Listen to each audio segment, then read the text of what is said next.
ఆయన ముఖ్యమంత్రిగా దిగిపోయే రోజు వరకు కూడా ఇల్లులు అక్కడ పూర్తి కాలేదు. ఏ ఒక్కరికి తాళం ఇవ్వలేదు. ఈయన మాట్లాడతాడు మ్యాన్మేడ్ డిజాస్టర్ అని. అన్నమయ్య ప్రాజెక్టు ఏ విధంగా కూలిపోయిందో దానికన్నా మ్యాన్మేడ్ డిజాస్టర్ ఏముంటుంది చెప్పండి. ఈరోజు బుడమేరు కానివ్వండి, ఏలేరు కానివ్వండి, కనీసం బేసిక్ మినిమం రిక్వైర్మెంట్స్ కోసం ఖర్చు పెట్టుకోవాల్సిన నిధులు మీరు కేటాయించకుండా అస్తవ్యస్తంగా వదిలేసి అక్కడున్న ఇబ్బందుల గురించి మీకు అవగాహన లేక కేవలం రాజకీయ కోణం నుంచే ప్రతి క్షణం మీరు మాట్లాడుతుంటే దాన్ని తీవ్రంగా మనం అందరం కూడా ఖండించాల్సిన అవసరం ఉంది. అసలు దేనికోసం మీ ఏడుపులు? ప్రజలు పడుతున్న ఇబ్బందుల గురించి మీరు మాట్లాడండి. 10,000 రూపాయలు కాదు, ఇంకొక 5,000 రూపాయలు ఎక్కువమని మీరు అడగండి. క్రాప్ ఇన్సూరెన్స్ గురించి అంత దారుణమైన అబద్ధం ఆడడం నిన్న అసలు చాలా ఆశ్చర్యం కలిగించింది నాకు. స్వయంగా కేంద్ర వ్యవసాయ శాఖ మంత్రి శివరాజ్ సింగ్ చౌహాన్ గారు మొన్న వరద ప్రాంతాలు పర్యటించినప్పుడు ఆయన ప్రెస్ మీట్లో డైరెక్ట్గా చెప్పారు, ప్రధాన్ మంత్రి ఫసల్ బీమా యోజన కింద గత ప్రభుత్వం రూపాయి కూడా చెల్లించలేదు. 2020 ఖరీఫ్ నుంచి ఏ రైతు కోసం మీరు క్రాప్ ఇన్సూరెన్స్ ఇచ్చారో చెప్పమని జగన్మోహన్ రెడ్డి గారిని ఆధారాలతో సహా నేను చూపిస్తాను. మీ 4 సంవత్సరాలు 2020 నుంచి మీ పరిపాలనలో రైతులకు అందించాల్సిన క్రాప్ ఇన్సూరెన్స్ పథకం మీరు ఎక్కడైనా ఇచ్చారా? ఎంతమందికి ఇచ్చారు చెప్పమనండి. రాష్ట్ర ప్రభుత్వం నుంచి రూపాయి చెల్లించలేదని స్వయంగా కేంద్ర మంత్రి మొన్న ప్రకటించారు. ఎందుకు ఈ విధంగా అబద్ధాలు ఆడుతున్నారు? ఎవరిని మభ్యపెట్టాలని అనుకుంటున్నారు మీరు? మీలో నిజాయితీ ఉంటే ఈరోజు మీరు ప్రభుత్వంలో లేరు, ప్రతిపక్షంలో ఉన్నారు, పులివెందుల ఎమ్మెల్యేగా ఉన్నారు, మీరు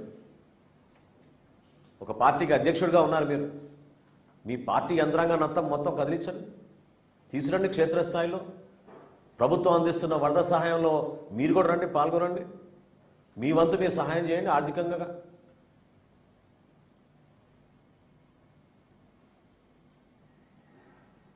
లీడర్ అంటే పవన్ కళ్యాణ్ గారి లాగా స్పందించే మనస్తత్వం ఉండాలి. అంతేగాని కాగితాలు పట్టుకుని ప్రెస్ దగ్గర ఊగిపోతే ఏం మాట్లాడుతున్నారో అర్థం కాని పరిస్థితిలో అదొక షోమెన్షిప్ లాగా మిగిలిపోతుంది. బాధ్యత లేని వ్యక్తులు ఏ విధంగా ప్రవర్తిస్తారో, ఆపదలో కష్టాల్లో ఉన్నప్పుడు ఒక ప్రతిపక్షంలో మీరు ఉన్న ఒక పార్టీగా నిలబడాల్సిన బాధ్యత లేదా మీకు? ఎందుకు మీరు పర్యటించరు? ఎందుకు క్షేత్రస్థాయిలో మీరు వెళ్ళి మన కష్టాల్లో ఉన్న కుటుంబాలు ఎందుకు ఆదుకోరు? గ్రామాన్న ఎంతోమంది ఇబ్బంది పడుతున్నప్పుడు ఈ వయసులో మన ముఖ్యమంత్రి గారు చంద్రబాబు నాయుడు గారు ఏ విధంగా ఆదర్శవంతంగా నిలబడి ఆయన కష్టపడ్డారో చూడండి ఒకసారి. మీ పార్టీ నుంచి మీ నాయకత్వం మీరు ఎందుకు క్షేత్రస్థాయిలో పర్యటించారు? ఆలోచించుకోవాలి ఇవన్నీ కూడా. మేము ఒక బాధ్యత గల పార్టీగా మా పార్టీ అధ్యక్షుడు పవన్ కళ్యాణ్ గారు పిలిపిస్తే జన సైనికులు, వీర మహిళలు, మా నాయకులు, శాసనసభ్యులు, పార్లమెంట్ సభ్యులు అందరూ కూడా ఎవరికి వారు ఇది మన బాధ్యత, ప్రజల్ని ఆదుకోవాలి అనే ఒక ఆలోచనతోటి వాళ్ళు చేసిన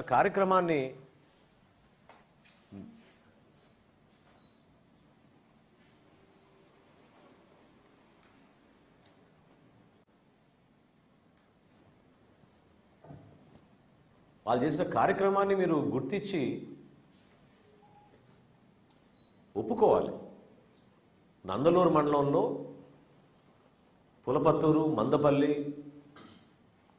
తోగురుపేట ఈ గ్రామాల్లో అందరికన్నా ముందు అన్నమయ్య ప్రాజెక్టు కూలిపోయినప్పుడు వెళ్ళింది మా జన సైనికులు. అధికార యంత్రాంగం కన్నా ముందు వెళ్ళారు, సహాయక కార్యక్రమాల్లో పాల్గొన్నారు, ఎంతోమందిని రక్షించారు. ఈ రోజుకి కూడా ఆ గ్రామాల్లో పర్యటిస్తే 4 సంవత్సరాలు మీ పరిపాలన ఎంత దరిద్రంగా అక్కడ వ్యవహరించిందో మీరే చూసుకోవాలి. ఖచ్చితంగా త్వరలోనే రాష్ట్ర ప్రభుత్వం ప్రతి ఒక్క కుటుంబాన్ని ఆదుకోబోతోంది. పంట నష్టం జరిగినా, ఆర్థిక నష్టం జరిగినా, ప్రతిరోజు వాళ్ళు పనికి వెళ్ళలేని పరిస్థితిలో ఎంత నష్టపోయారో, ఎంత కష్టపడ్డారో ప్రతిదీ కూడా మానవతా దృక్పథంతో ఆలోచించాలని పదే పదే మా ప్రభుత్వం ఆలోచిస్తోంది. ఆర్థిక పరిస్థితులు కష్టంగా ఉన్నా, ఇబ్బందికరంగా ఉన్నా కూడా ఈ సందర్భంలో అవన్నీ పక్కన పెట్టి ప్రజల పక్షాన్ని నిలబడాలి. కూటమి ప్రభుత్వం కేవలం ప్రజలకి సేవ అందించడానికి కోసం, మెరుగైన పరిపాలన అందించడానికి కోసం, పొరపాటు లేకుండా ప్రతి కుటుంబాన్ని గుర్తించి ఎన్యూమరేషన్ జరుగుతున్నప్పుడు ఏ ఒక్కరికి కూడా పొరపాటు జరగకూడదు. ఆటో కోల్పోతే ఆటో రాయాలి, స్కూటర్ కోల్పోతే స్కూటర్ రాయాలి, ఇంట్లో సామాను కూలిపోతే అది కూడా రాయాలి అనే నిర్దిష్టమైన ఆదేశాలు జారీ చేసి అధికార యంత్రాంగాన్ని క్షేత్రస్థాయిలో మేము ఇంటింటికి పర్యటించుకుంటూ ఎన్యూమరేషన్ చేస్తున్నాం. ఏ ఒక్కరికి కూడా నష్టం జరగదు. ఆదుకోవాల్సిన బాధ్యత అది మేము గుర్తించాం. ఖచ్చితంగా మా కూటమి ప్రభుత్వం దానికి నిలబడి ఉంటుంది. పదే పదే ఈ చిల్లర రాజకీయాలు మానుకొని, వరద రాజకీయాలు మానుకొని, మీరు ఒక బాధ్యత గల వ్యక్తిగా మీ పర్యటనలో భాగంగా 10 మందిని ఆదుకోవడానికి మీరు ఒక ప్రయత్నం చేయండి.